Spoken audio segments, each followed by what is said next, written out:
बिस्मिल्लाहिर्रहमानिर्रहीम। आज का हमारा जो टॉपिक है वो है वेक्टर स्पेस। वेक्टर स्पेस क्या होती है, तो इसको थोड़ा सा समझेंगे। वेक्टर स्पेस को जानने से पहले हम इसकी दो कंपोजिशन के बारे में जानेंगे, तो वो हमारे लिए हेल्पफुल होंगी। सबसे पहले हमारी कंपोजिशन है वो है इंटरनल कंपोजिशन, और दूसरी का नाम है एक्सटर्नल कंपोजिशन। फ़र्ज़ कर लें, let we have two sets. हमारे पास दो सेट हैं, एक सेट का नाम ए है और एक सेट का नाम बी है।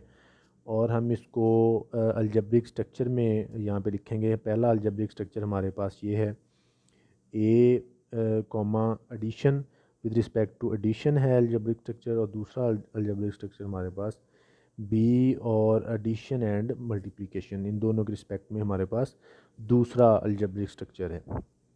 तो let we take two elements in set. अगर हमारे पास हम लें दो एलिमेंट किसी एक सेट ए में, तो वो उन दोनों एलिमेंट का नाम होगा अल्फ़ा एंड बीटा। अब विद रिस्पेक्ट टू एडिशन है, तो ये अल्फ़ा प्लस बीटा जो कि हमारे पास इज़ इक्वल टू में गामा का आंसर देगा। अब गामा जो होगा वो भी ए का ही एक हमारा एलिमेंट होगा।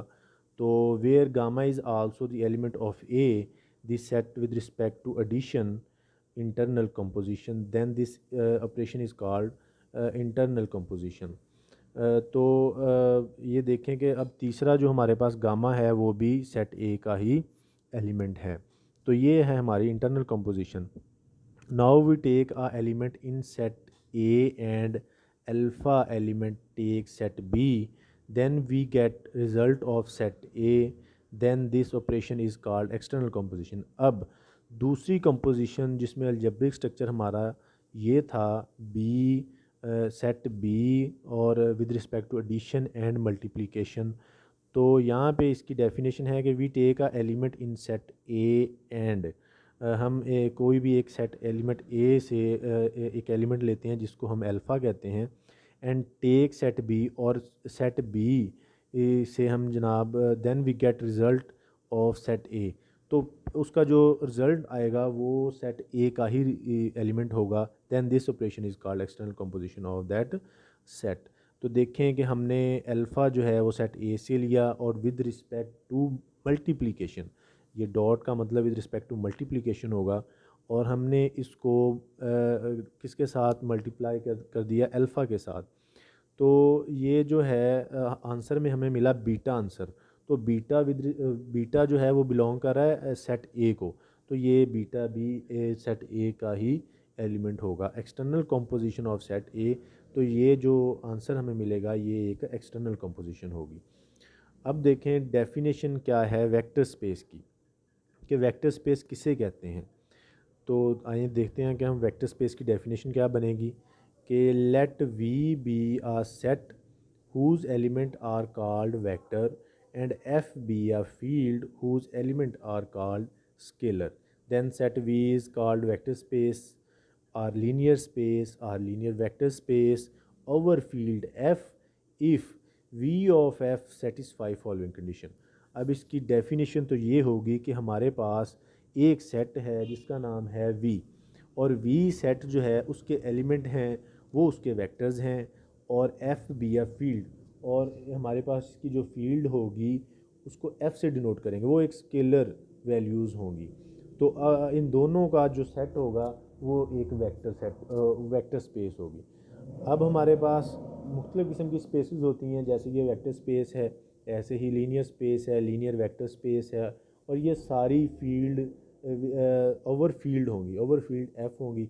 If V of F, V vector जो होती है ये क्वांटिटी वेक्टर क्वांटिटी होती है जिसमें मैग्नीट्यूड के साथ साथ स्केलर इसकी मैग्नीट्यूड और इसकी डायरेक्शन भी हमें वो बताता है, जबकि स्केलर ऐसी वैल्यू होती है जिसमें डायरेक्शन नहीं होती, सिर्फ उसका मैग्नीट्यूड होता है। अब इसकी कंडीशंस कौन कौन सी हैं कि जिनको ये सेटिस्फाई करेगा, और उसके बाद ये एक डेफिनेशन कंप्लीट होगी। फर्स्ट कंडीशन देखें, वो है हमारे पास कि वेक्टर जो होगी, वेक्टर स्पेस जो होगा वो विद रिस्पेक्ट टू एडिशन एक अबिलियन ग्रुप होगा। अबिलियन ग्रुप किसे कहते हैं, आपको पता है कि जब हमारे पास एक ग्रुप होता है, तो अगर उसकी पांचवी जो कम्यूटेटिव प्रॉपर्टी है अगर उसको वो होल्ड करता है तो वो एक अबिलियन ग्रुप होता है। Respect to internal composition under addition. तो is a abelian group with respect to internal composition under addition. दूसरी कंडीशन इसकी ये होगी कि हमारे पास V O is closed under scalar multiplication. तो ये क्लोज्ड होगा अंडर स्केलर मल्टीप्लिकेशन। तो स्केलर मल्टीप्लिकेशन में जो है हमारे पास ये डॉट का साइन यूज़ होगा जिसे हम विद रिस्पेक्ट टू मल्टीप्लिकेशन कहते हैं। Is that for all L A belongs to F. यहाँ पे हमारे पास जो फील्ड के जो स्केलर एलिमेंट होंगे उनको हम ए से बी से सो ऑन इस तरह के कोफिशिएंट से डिनोट करेंगे।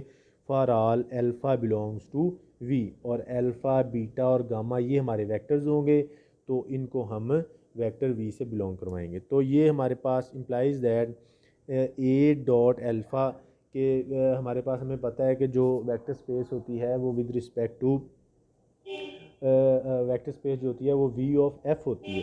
तो इसमें ए जो है ये हमारी स्केलर फील्ड है और अल्फ़ा जो है ये हमारा वेक्टर है। तो implies that alpha dot A belongs to V of F. Third condition इसकी ये होगी कि ये वेक्टर जो होगा हमारा वो with respect to addition and multiplication इन दोनों को होल्ड करें। तो तीसरी कंडीशन में हमारे पास देखें कि ए में हमारे पास क्या होगा कि A dot alpha belongs to V, कि ये जो हमारे पास स्केलर ए और अल्फ़ा वेक्टर ये किसको बिलोंग करेंगे, वी को। फॉर ऑल ए जो होगी वो फील्ड होगी और अल्फ़ा जो होगा वो वेक्टर्स होंगे, वेक्टर्स के एलिमेंट होंगे। अब दूसरी इसमें बी जो है दूसरी प्रॉपर्टी जो होगी वो ये है कि अल्फ़ा जो है इन दोनों को मल्टीप्लाई करे अल्फ़ा प्लस बीटा को, सॉरी ये स्केलर जो है स्केलर हमारे पास ए है, ये ब्रैकेट में अल्फ़ा प्लस बीटा को जब मल्टीप्लाई करता है तो आफ्टर में ये दोनों के साथ सेपरेटली अलग-अलग ये मल्टीप्लाई हो जाता है।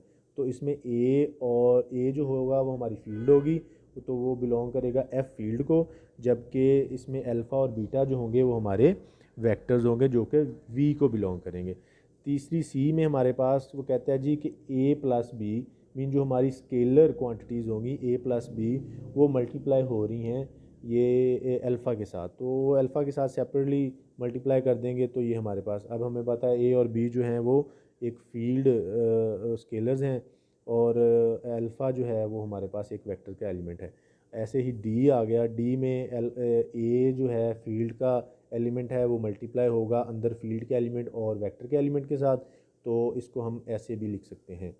तो फॉर ऑल इसमें हमारे पास वन जो है कोई भी काउंटिंग जो होगी या A B C so on, और ये जो नंबर हैं ये हमारे फील्ड वेक्टर्स हैं, फील्ड नंबर्स हैं, और बाकी इसमें जो अल्फ़ा बीटा गामा ये हमारे वेक्टर्स हैं। अब हमारे पास लास्ट पे आइडेंटिटी वन आ गया, वन डॉट अल्फ़ा, तो ये एक से मल्टीप्लाई होने के बाद आइडेंटिटी अल्फ़ा ही आ जाएगी और ये अल्फ़ा एक हमारी वेक्टर क्वांटिटी है। तो नोट में हमारे पास ये है कि if any set V of F satisfied with following condition then this is called vector space. अगर कोई भी एक सेट वी ऑफ एफ ऊपर वाली तीनों प्रॉपर्टीज़ को होल्ड करे तो वो हमारे पास एक वेक्टर स्पेस होगी। तो नेक्स्ट हमारे पास है सेट ऑफ वेक्टर्स। ये क्या होता है? सेट ऑफ वेक्टर्स में क्या होगा कि set of vectors can must be two dimension plane. अब सेट ऑफ वेक्टर में दो डायमेंशन होती हैं, टू डायमेंशन प्लेन होता है। अब टू डायमेंशन में हमारे पास सर्कल भी है, ट्राइंगल भी है, स्क्वायर भी है, रेक्टेंगल भी है और पेंटागन भी है। तो मैंने इसको थोड़ा सा डिस्क्राइब किया इसलिए ताकि आपको समझ आ जाए कि 2D वेक्टर जो हैं वो क्या होते हैं। तो डेफिनेशन 2D वेक्टर की क्या होगी कि a 2D shape can be define as a plane figure that can be drawn on a flat surface.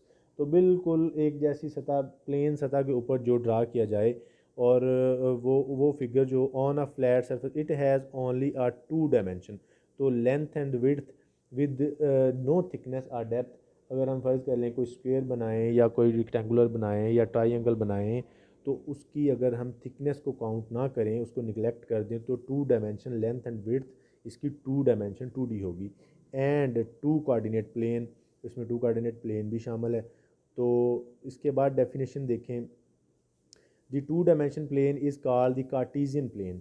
तो ये कोई भी दो हमारे पास सेट हों उनका कार्टेशियन प्रोडक्ट करें तो वो कार्टेशियन प्लेन ए क्रॉस बी, तो उनको कोऑर्डिनेट की शक्ल में बना दें तो वो हमारे पास टू कोऑर्डिनेट प्लेन आ जाएगी। Are the coordinate plane and the axis are called the coordinate axis are X axis and Y axis. The given plane has four equal direction by origin called quadrant. अब इन दोनों को x and Y को फिर quadrant की शक्ल में, वो चार क्वाड्रेंट हमारे पास हो जाएंगे जब हम उसको एक्स एक्सिस और वाई एक्सिस में ड्रा करेंगे, जिसमें हमारे पास फर्स्ट क्वाड्रेंट होगा, सेकंड होगा, थर्ड होगा एंड फोर्थ होगा। अब नेक्स्ट देखें कि ये हमारे पास, हमने यहाँ पे थोड़ा सा इसको विजुलाइज किया है कि हमारे पास एक एक्स एक्सिस है और एक वाई एक्सिस है, और ये हमारा ओरिजिन है।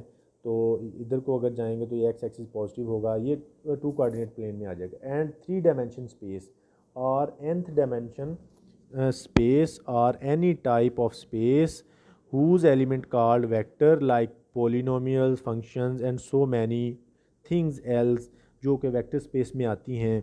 तो ये हम आगे इसको फर्दर मोर इसको भी देखेंगे। तो ये 3D स्पेस देखें कैसे होगा, जिसमें थिकनेस भी शामिल होगी। इसमें हमारे पास 3D प्लेन होंगे एक्स वाई एंड जी, तीन हमारे पास कोऑर्डिनेट होंगे एक्स वाई एंड जी। तो ये तीनों पॉइंट आपको नज़र आ रहे होंगे यहाँ पे। उसके बाद देखें कि nth डायमेंशन स्पेस, हमने उसकी डेफिनेशन में, वेक्टर की डेफिनेशन में nth डायमेंशन स्पेस की भी बात की थी, वो भी थोड़ा सा यहाँ पे हम देखेंगे कि वो क्या होती है। nth डायमेंशन स्पेस आर की पावर n फॉर शॉर्ट, इसको n टपल भी कहते हैं, is just the space whose the point are n tuples of real numbers like n sphere.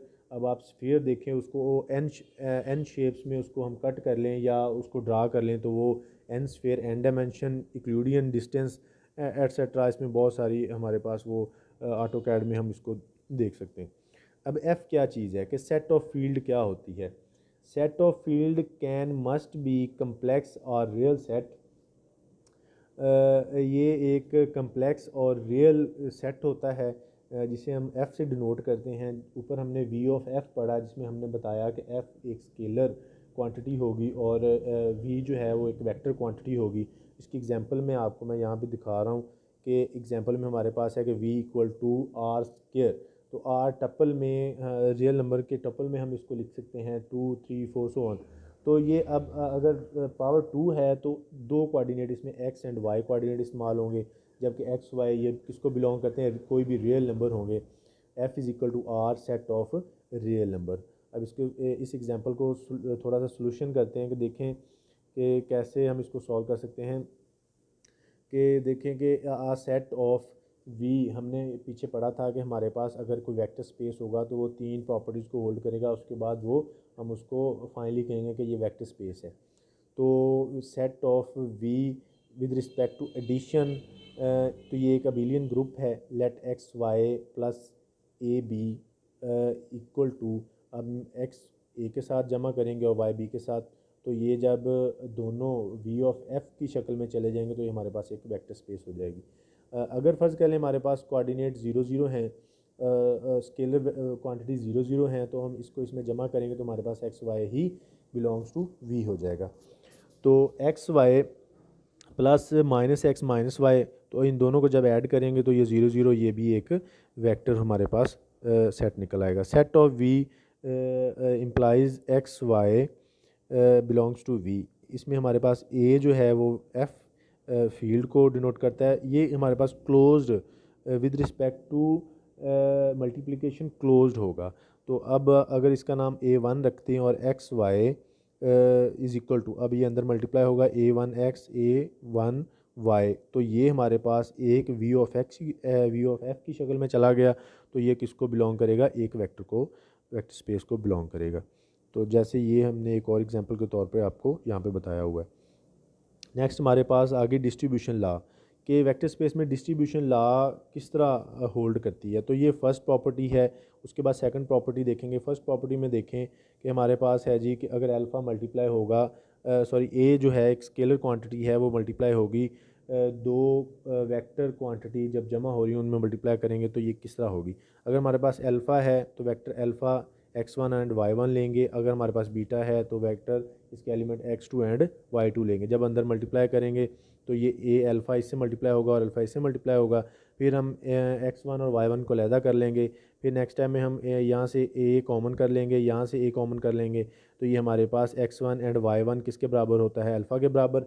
यहाँ पे हमने अल्फ़ा के बराबर पुट किया और इसको हमने बीटा के बराबर पुट किया, यहाँ पे बीटा लगा देंगे, तो ये फर्स्ट प्रॉपर्टी हमारी यहाँ पे कंप्लीट होगी। अब सेकंड प्रॉपर्टी में क्या है कि सेकंड प्रॉपर्टी में देखें कि हमारे पास ए अल्फ़ा प्लस बीटा, इसमें सॉरी ए प्लस बी, हमारे पास दो स्केलर क्वांटिटीज़ हैं, इसमें मल्टीप्लाई करेंगे हम एक वेक्टर क्वांटिटी को, अल्फ़ा को। तो ये अल्फ़ा हमें पता है कि हम ले रहे हैं दो कोऑर्डिनेट का x1 एंड y1, तो इसको जब मल्टीप्लाई करेंगे तो लैदा कर लेंगे, उसके बाद हम ए को लैदा कर लेंगे, बी को लैदा कर लेंगे। तो ए में यहाँ पे ए कॉमन आ गया x1 y1 और यहाँ पे बी कॉमन आ गया x1 y1। तो ये हमें पता है x1 y1 हमने अल्फ़ा के बराबर लिया और x2 y2 हमने बीटा के बराबर लिया। तो सॉरी यहाँ पे भी x1 एंड y1, तो ये भी अल्फ़ा के बराबर।